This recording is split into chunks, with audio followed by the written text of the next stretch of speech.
I think there are many modalities that work for trauma. What I've discovered is that insight never really changes behavior. You can see that your father was overbearing or was an alcoholic, or you could see all these different things, like you could come up with the insight of all these different things.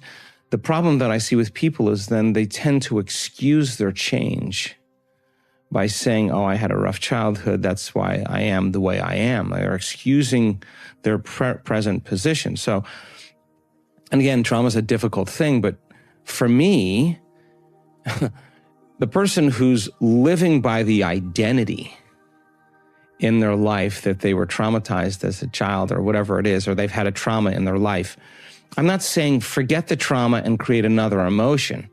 I'm saying that the person who's willing to go through the emotion and keep working on lowering the volume to it. We have had so many people in this work with brutal pasts, really, really difficult pasts, do the work, and finally they reach that point where they just break free from the emotion. They look back, and I have interviewed enough of them. It's the same thing. They look back at their entire past, and they don't want to change one thing in their past because it brought them to this elegant moment where they're liberated. They see their betrayers, they see their abusers, they have nothing but love for them. Now, the side effect of that, and many times they'll say, it was like my heart blew wide open. They had to pass through the valley of the shadow of darkness to get there. And they just thought, I don't know if I can go any further. And they went one more time. And the body literally was liberated from the past, right? Because the trauma is not just in the brain. The trauma is stored emotionally in the body. So you want to take the body out of the past, out of the known. What do you think the body's going to say if it's been conditioned to be the mind? The unknown is a scary place. You step out into the unknown, you're going to be unprepared for that trauma. You don't know how it's going to happen. And so the person keeps clinging to the known. But when the person finally overcomes the emotion, the body literally is freed from the chains of the past. If we have experienced suffering and within our minds and bodies, we hold that suffering and express it through our thoughts and feelings, we broadcast that energetic signature into the field. The universal intelligence responds by sending into our lives another event that will reproduce the same intellectual and emotional response. Our thoughts send the signal out, I am suffering, and our emotions, I am suffering, draw into our lives an event to match that emotional frequency. That is a good reason to suffer. In a very real sense, we are asking for proof of the existence of universal intelligence at all times. And it sends us feedback in our external environment at all times. That is how powerful we are. Why don't we send out a signal that will produce a positive outcome for us? How can we change so that the signal we send out matches what we intend to produce in our lives?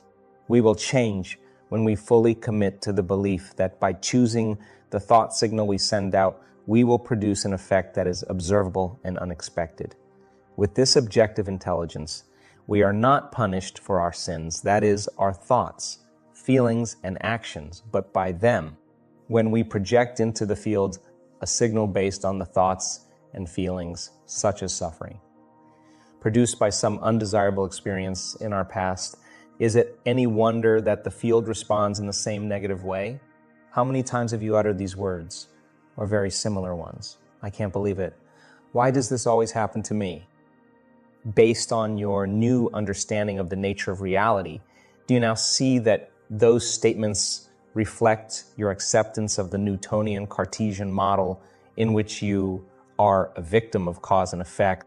Do you see that you are fully capable of causing an effect yourself? Do you see that instead of responding in the manner above, you could be asking yourself, how can I think, feel, and behave differently to produce the effect result that I want? Our mission then is to willfully move into the state of consciousness that allows us to connect to universal intelligence, make direct contact with the field of possibilities, and send out a clear signal that we truly expect to change and to see the results that we want. in the form of feedback produced in our lives. When you do create purposefully, request a sign from the quantum consciousness that you have made contact with it. Dare to ask for synchronicities related to your specific desired outcomes. When you do, you are being bold enough to want to know that this consciousness is real and that it is aware of your efforts. Once you accept this, then you can create in a state of joy and inspiration. This principle asks us to lay down what we think we know, surrender to the unknown, then observe the effects in the form of feedback in our lives. And that is the best way we learn. When we get positive indications, when we see our external circumstances shift in a favorable direction, we know that whatever we did inside of us was right. Naturally, we'll remember what we did so we can do it again. So when feedback begins to occur in your life, you can choose to be like a scientist in a process of discovery. Why not monitor any changes to see that the universe is favorable to your efforts and prove to yourself that you are that powerful? So how can we connect with that state of consciousness? And when people finally break free from those chains of the emotions that they live by on a daily basis, when they break free of their habituations, even in the way they speak, when they overcome their hardwired beliefs that they've thought over and over again until they accepted them without any analysis, when they overcome that programming to a certain degree, that wholeness that they feel is the healing in and of itself. They're not waiting for their healing or their health to change so they could feel gratitude, so they could feel whole. They actually understand that when they feel gratitude and they feel wholeness, that's when their healing begins. So then anything that causes us to move out of that state within us, a reaction or a response from someone or something in our life that would move us from that state of grace, I promise you, if you're truly in the river of change and you wanted to heal, you would think about how you would respond differently to that person or circumstance the next time, so you wouldn't lose that feeling, because you would actually no longer be signaling the same genes in the same way. The moment you felt familiar emotions, you would be signaling old genes. And so the person who understands the what in what they're doing, and the why, that if I live by this emotional state every single day, if the environment signals the gene, okay, and the end product of an experience in the environment is an emotion. If I live by this emotion, I could signal genes ahead of my environment, and I could actually change my health. Now, this is when meditation no longer becomes a have to. This is now when meditation becomes very practical, because the person is going to rehearse in their mind how they are going to think in their day, what they are going to believe. And they're going to repeat it enough times, and a belief is just a thought you keep thinking over and over again until it becomes hardwired in your brain. They're going to review that belief, and they're going to keep firing and wiring it. They're going to change the way they respond to their coworker, to their spouse, to their boss, to the news. They're going to change their response, and they're going to rehearse it in their mind. The mental rehearsal, as you know, changes the brain to look like it's already happened. They're going to say, I got to feel this feeling.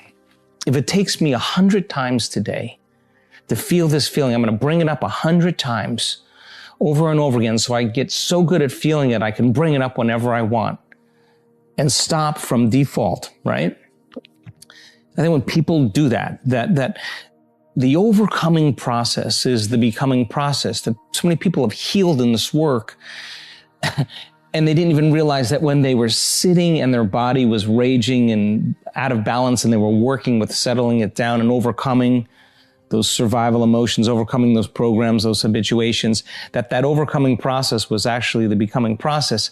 So many people, when they actually got to the point where they were so happy with themselves, so in love with themselves, so in love with life, so grateful for being alive, they could care less if they had their health condition. They no longer identified with it any longer. That was the moment it went away. And you ask that person, where is the the disease. They'll tell you it's in the old person. They healed themselves by changing themselves. They're happy with themselves now. They don't want to be anybody else. The quantum model demands that our understanding of reality not be based on our senses. Quantum physics is nonsense. In the process of creating future reality via the quantum model, our senses should be the last to experience what the mind has created. The very last thing we experience is sensory feedback. Why?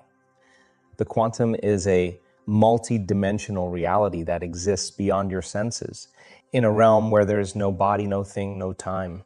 Thus, to move into that domain and create from that paradigm, you'll need to forget about your body for a little while. You'll also have to temporarily shift your awareness away from your external environment.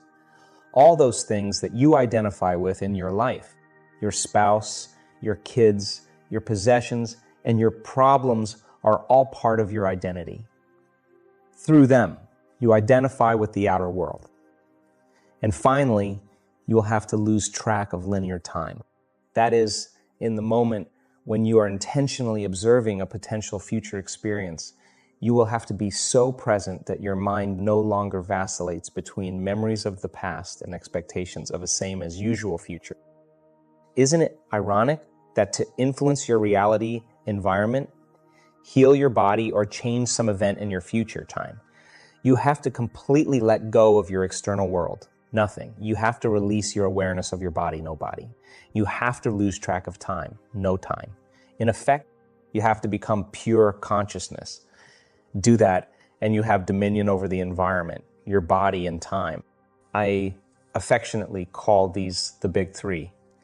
And since the subatomic world of the field is made purely of consciousness, you cannot enter any other way than via pure consciousness yourself.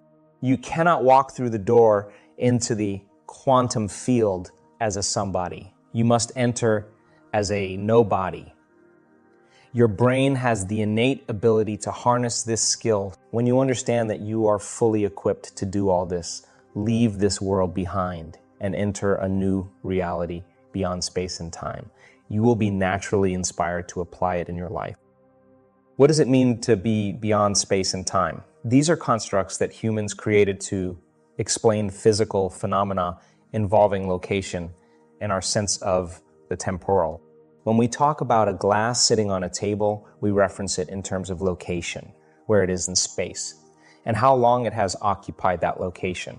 As humans, we're obsessed with these two conceptions: where we are, how long we've been there, how long we will remain, where we'll go next. Even though time is not something that we can actually sense, we feel it passing in much the same way that we sense our location in space. We feel the seconds, minutes, and hours passing by, just as we feel our bodies pressed against our chairs and our feet planted on the ground. In the quantum field, the infinite probabilities for materializing reality are beyond time and space because a potential doesn't yet exist. If it doesn't exist, it doesn't have a location or occupy a position temporally. Anything that doesn't have material existence, that hasn't had its waves of probability collapsed into particle reality, exists beyond space and time. Since the quantum field is nothing but immaterial probability, it is outside of space and time. As soon as we observe one of those infinite probabilities and give it material reality, it acquires those two characteristics. Great. We have the power to make material a reality of our own choosing by selecting it from the quantum field. But we have to somehow access that field. We're always connected to it, but how do we get the field to respond to us? If we're constantly emitting energy and therefore sending information to the field and receiving information from it, how do we communicate more effectively with it? For now, what you need to know is that to enter the field, which exists beyond space and time, you have to enter a similar state. Do you ever have any experiences when time and space seem to disappear? Think of those moments when you're driving and your thoughts are focused on some concern you have. When that happens, you forget about your body. You are no longer aware of how you feel in space. You forget about the environment. The external world disappears, and you forget about time. You have no idea how long you are tranced out. at moments like these, you've been at the threshold of the door that allows you to enter the quantum field and gain access to working with universal intelligence. In essence, you've already made thought more real than anything else. I've led you from the notion that mind and matter are fully separable to the quantum model, which states that they are inseparable. Mind is matter and matter is mind. So all those times in the past when you tried to change, maybe your thinking was fundamentally limited. You likely believed that it was always circumstances outside of you that needed to change. If I didn't have so many other commitments, I could lose the excess weight, and then I'd be happy. We've all stated some variation on that theme. If this, then that. Cause and effect.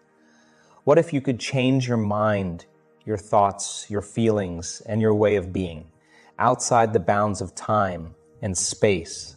What if you could change ahead of time and see the effects of those internal changes in your external world? You can. What has profoundly and positively changed my life and the lives of so many others is the understanding that changing one's mind, and thereby having new experiences and gaining new insights, is simply a matter of breaking the habit of being oneself. When you overcome your senses, when you understand that you are not bound by the chains of your past, when you live a life that is greater than your body, your environment, and time, all things are possible. The universal intelligence that animates the existence of all things will both surprise and delight you. It wants nothing more than to provide you with access to all you want. In short, when you change your mind, you change your life.